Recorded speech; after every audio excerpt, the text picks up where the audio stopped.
J'ai un peu le sentiment qu'il y a un risque, c'est que nous soyons aujourd'hui, entre les régulateurs et nous, et les superviseurs y inclus, dans la tour de Babel avant son démantèlement. C'est-à-dire qu'on croit qu'on parle la même langue, mais en fait, on parle la même langue, mais on ne se comprend pas. C'est plutôt ce que j'ai le sentiment que nous vivons. Alors, est-ce que c'est pas pour autant que je souhaite la fin de la tour de Babel, mais surtout, ce que ça illustre, c'est la problématique de la diversité, et je vais y revenir. Et donc, qu'est-ce que ça veut dire comme outil? Et dernier point, ça indique aussi peut-être qu'il va falloir recoller avec ce qui est la base de la confiance. C'est tout simplement nos clients. Parce que c'est bien beau de se mettre en conformité avec des concepts utiles d'un point de vue systémique, mais à la fin, si y a tout bien ordonné comme dans les cimetières, je ne suis pas sûr qu'on aura les uns et les autres atteint notre objectif. Ayant commencé ma vie professionnelle dans le monde des régulateurs, il y a une relation hegelienne du maître et de l'esclave entre le superviseur et le contrôlé.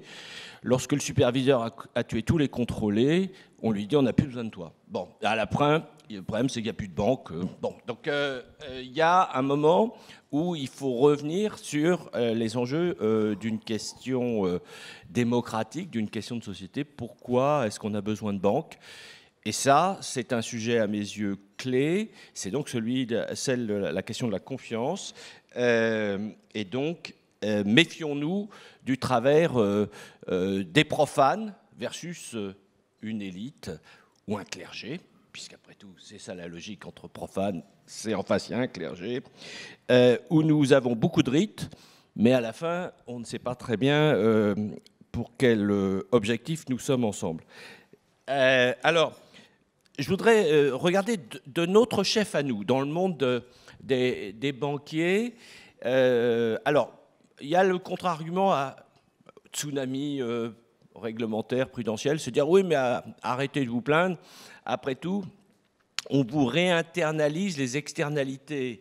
Par le coup, hein, Philippe, quand tu dis voilà, ça nous coûte ceci, cela, on te répond oui, attendez, vous créez tellement d'externalités négatives, enfin, question, hein, qu'il faut vous les réinternaliser par le coût de la régulation. Alors, d'abord, ces externalités sont-elles négatives ou sont-elles toutes négatives? Donc ça, c'est la première des questions. Et c'est un élément qui me paraît important, c'est pour les autorités de régulation, je pense qu'il y a un biais qui a été beaucoup introduit. Alors, je pars plutôt là de mon histoire personnelle et du monde de l'assurance.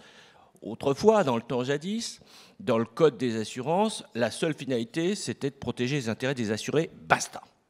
Puis on a commencé à mettre un deuxième élément, importé du monde bancaire d'ailleurs, mais je ne veux pas empiéter sur la table ronde suivante, mais c'est juste pour faire le parallèle, c'est on a rajouté la dimension systémique. Et qu'est-ce qui s'est passé? C'est que l'objectif numéro 1, qui était la protection des assurés, basta, c'est le sujet numéro 2 qui a pris de la place. Alors pour des raisons historiques qu'on connaît, qui est la crise de 2008, etc., les États sont intervenus, et donc on a ce mythe qui est enfin, les États ne sont pas un Léviathan, les États sont un protecteur, mais vu sous l'angle d'abord du contribuable, qui est dire, oh là là, ça nous a coûté tellement cher que ces gens-là, il faut les réguler. Sur ce terrain-là, je pense que c'est même utile, et nous, au Crédit Coopératif, on a eu l'année dernière, c'était un peu par hasard, mais c'est tombé dans des circonstances de la vie politique, on a créé des grands débats où on a écouté des gens sur la banque.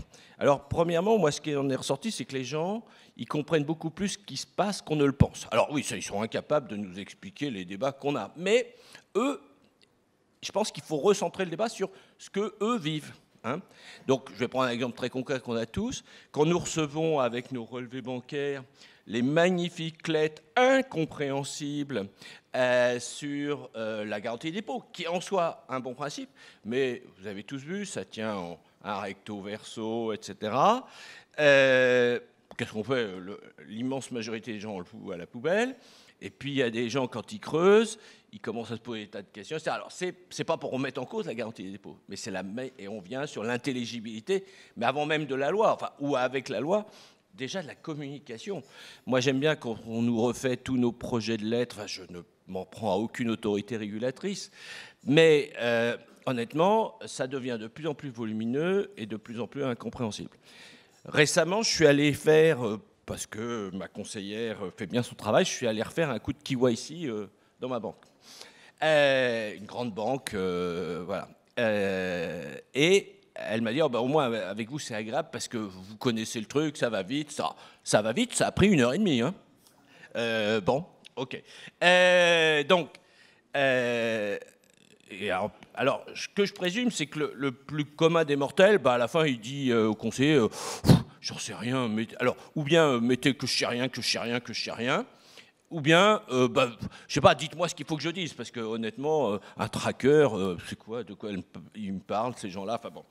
Et donc, sur ce terrain-là, je pense qu'il faut qu'on revienne à cet axe-là, qui est, je ne nie pas hein, le systémique, mais je plaide aussi dans la diversité.